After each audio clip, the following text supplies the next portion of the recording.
Day 2 है। अब हम जा रहे हैं पुष्कर के लिए जा रही है। और आपको मैं एक व्यू दिखाती हूँ यहाँ से। इस होटल से जो ये विंडो है, यहाँ का व्यू बहुत अच्छा है। इतना सागर दिखाई दे रहा है यहाँ से। व्यू देखिए कितना प्यारा है यहाँ का।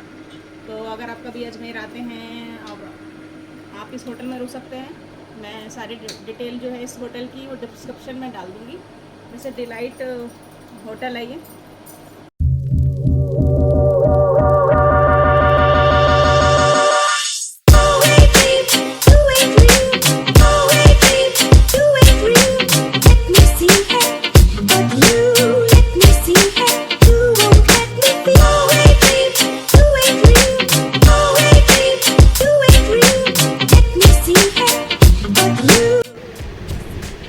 तो देखिए गाइस, हम पुष्कर के लिए निकल गए हैं और अजमेर से पुष्कर का जो रास्ता है ये 15 किलोमीटर का रास्ता है यहाँ से। और देखिए कितना सुंदर घुमावदार रास्ता और ये हरी भरी पहाड़ियाँ।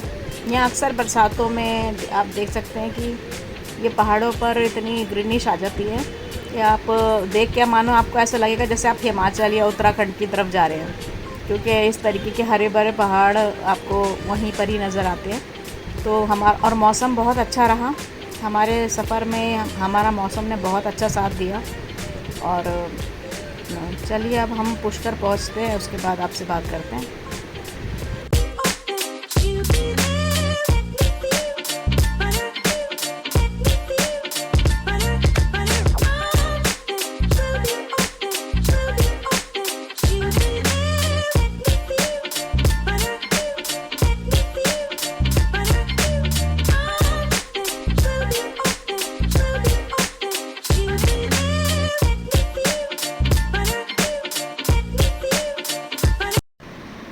आज ब्रह्मा जी के मंदिर में एकादशी है, तो इसीलिए आज मंदिर में काफ़ी भक्तों की भीड़ है।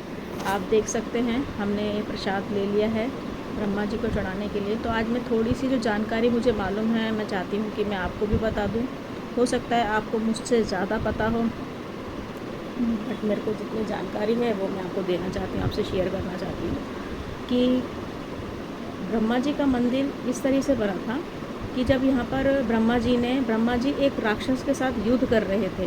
युद्ध करते समय ब्रह्मा जी का जो कमल था वो इस स्थान पर आके गिरा। तो जब ब्रह्मा जी ने आकर धरती पर अपना कमल लेने के लिए जब आए तो उन्होंने देखा कि यहाँ पर जो इंसान सांसारिक और मानसिक में जो अपनी मोह माया में जो बंधा हुआ है वो बहुत ही दुखों से पीड़ित है।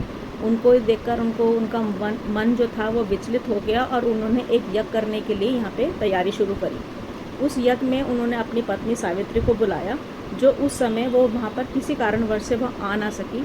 और जो एक शुभ मुहूर्त था यज्ञ का वो निकला जा रहा था, तो उन्होंने उनकी छोटी बहन से शादी करके उनको अपने यज्ञ में बिठा के, क्योंकि एक पत्नी के साथ यज्ञ पूरा होता है, तो उन्होंने वो यज्ञ में बैठ गए। जब यज्ञ पूरा हो गया और सावित्री जब वहाँ पर आई और उन्होंने अपनी छोटी बहन को वहाँ बैठे देखा, तो उन्होंने ब्रह्मा जी को श्राप दिया कि आपकी इस विश्व में इस जगह को छोड़कर आपकी कहीं भी पूजा नहीं होगी। तो ये श्राप उनको दे के और वो क्रोध से भर के वो एक ऊपर चोटी पर चली गई और वहाँ पे वो तपस्या करने लगी। आप जब सरोवर में जाएंगे आप वहाँ से देखेंगे तो ऊंचे एक पर्वत पे माँ का मंदिर नज़र आएगा। तो इसी तरीके से सावित्री माँ उनसे नाराज़ होकर चले गई और ब्रह्मा जी की पूरे विश्व में सिर्फ यहीं पर ही पूजा होती है और कोई मंदिर उनका बनता नहीं है, क्योंकि माँ सावित्री द्वारा श्रापित हो गए थे वो इसी वजह से। और लोगों को मोक्ष प्राप्त करने के लिए लोग यहाँ पे अस्थियाँ भी विसर्जन करते हैं और इसी तरीके से लोग आके अपनी मनोकामना पूर्ण करते हैं। यहाँ पे काफ़ी धार्मिक स्थान है और हमने भी अपने घर की पूजा करी यहाँ पे और हमें बहुत अच्छा लगा। आई होप आपको मेरा ये ब्लॉग बहुत अच्छा लगा होगा।